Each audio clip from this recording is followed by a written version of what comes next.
Topic of discussion है कि जो सेमी सॉलिड डोसेज फॉर्म में उनकी फार्मेशन और मैन्युफैक्चरिंग के बारे में पढ़ना है। जो सेमी सॉलिड डोसेज फॉर्म होती है उनको पता है वो या ऑइंटमेंट्स होती हैं, क्रीम्स होती हैं, जेल्स होती हैं और उन्हें हमें टॉपिकली यूज़ करना होता है और हम इन्हें नहीं ले सकते।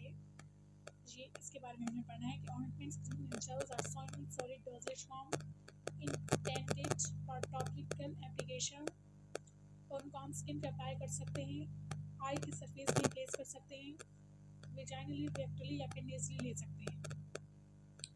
ज़्यादातर ये प्रिपरेशन इसलिए यूज़ होती है क्योंकि इनके पास थेराप्यूटिक एजेंट्स भी होती हैं, लेकिन नॉन मेडिकेटेड भी यूज़ हो सकती हैं। Non medicated ones are used for their physical effects जैसे कि लुब्रिकेंट्स और प्रोटेक्टेंट्स के तौर पे यूज़ हो सकती है। अब हमने फॉर्मुलेशंस पढ़नी है सेमी सॉलिड डोसेज फॉर्म की। मेडिकेमेंट के अलावा जो सेमी सॉलिड होते हैं उनमें एडिटिव्स भी होती हैं। एडिटिव फॉर्म्स होती हैं, उनमें प्रिजर्वेटिव्स होती हैं, एंटीऑक्सीडेंट्स होती हैं, थिकनिंग एजेंट्स होते हैं, मल्टीप्लाइंग एजेंट्स होते हैं, एंटीमाइक्रोबियल एजेंट्स होते हैं और कलरिंग एजेंट्स होते हैं। कौन सा रॉ मटेरियल की चॉइस करनी है ये डिपेंड करता है कि आपके लिए रिक्वायरमेंट क्या है।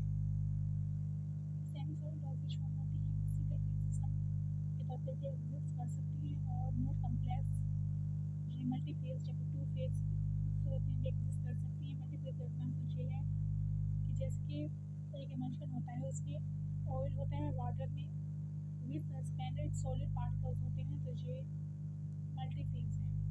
Most common solid dosage form जो है वो क्रीम्स और ऑइंटमेंट्स हैं। सबसे पहले हम देखते हैं ऑइंटमेंट्स के बारे में। जो ऑइंटमेंट्स होते हैं हमें पता है वो सेमी सॉलिड तो होते हैं, साथ में ग्रीसी भी होते हैं। ग्रीसी सेमी सॉलिड प्रिपरेशन होती है for application to skin. Ointment is a fatty preparation, ये फैटिक प्रिपरेशन होती है और such consistency as to be applied to the skin. ये मेडिकेटेड भी हो सकती है, नॉन मेडिकेटेड भी हो सकती हैं। जो most commonly use methods for preparation of ointment are mechanical method यानी trituration method and second is fluid method. Trituration और मैकेनिकल मेथड में होता है कि जो मेडिकेमेंट्स होती है उसको हम ट्राइट्रेट करते हैं मोटार और पेस्टल में एक बेस के साथ ग्राइंड करके। In this method, the finely divided insoluble medicaments are evenly distributed by grinding with a small amount of base, or dilution is continued gradually with small amount of increasing amount of base. Second है fear method.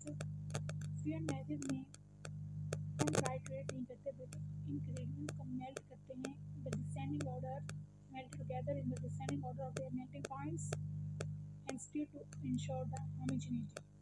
ये दो method से ointments की preparation के लिए next हम देखते हैं क्रीम्स जिनको हम इमल्शन भी बोलते हैं कि मैन्युफैक्चरिंग को क्रीम सेमी सॉलिड इमल्शंस होती हैं usually apply to the skin and they may be medicated और नॉन मेडिकेटेड। इनको दो टाइप से डिवाइड किया गया है, oil in water emulsion and water in oil emulsion. जो ऑयल इन वाटर है इसका मतलब है कि वाटर एक कंटिन्यूस फेज होगा और इसके ऑयल के ड्रॉपलेट्स होंगे, जबकि वाटर इन ऑयल में ऑयल कंटिन्यूस फेज होगा और इसमें वाटर के ड्रॉपलेट्स होंगे।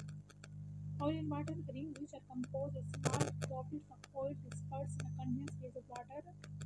Water in oil, the creams which are composed of small droplets of water dispersed in a continuous oily phase. Common methods which are applied for preparation of emulsions are wet gum method, dry gum method and bottle method. सबसे पहले wet gum method. Wet gum method जो है वो cream यानी emulsion बनाने का एक तरीका है। इसमें चाहे wet gum method bottle method हो या फिर ड्राई गम मेथड हो, तीनों में सेम चीज़ें यूज़ होंगी, यानी वाटर यूज़ होगा, आकाशीय यूज़ होगा और ऑयल यूज़ होगा, यानी इसका इमल्शन बनेगा। लेकिन तीनों में रेशियो डिफरेंट हो सकती है वाटर की, ऑयल की, वाटर की और आकाशीय की। इसके वेट गम मेथड में फिक्स ऑयल, वाटर और आकाशीय की रेशियो 4:2:1 है। तो इसका जो मेथड है वो हम देखते हैं कि primary emulsion can be prepared by various methods. चलिए वेट गम मेथड है तो इसमें सबसे पहले हमें वाटर यूज़ करना है। The stable preparation of fix oil, water and acacia ratio in parts 4:2:1 is prepared by primary method. इसमें 4 parts of oil, 2 parts of water and 1 part of acacia use करना है।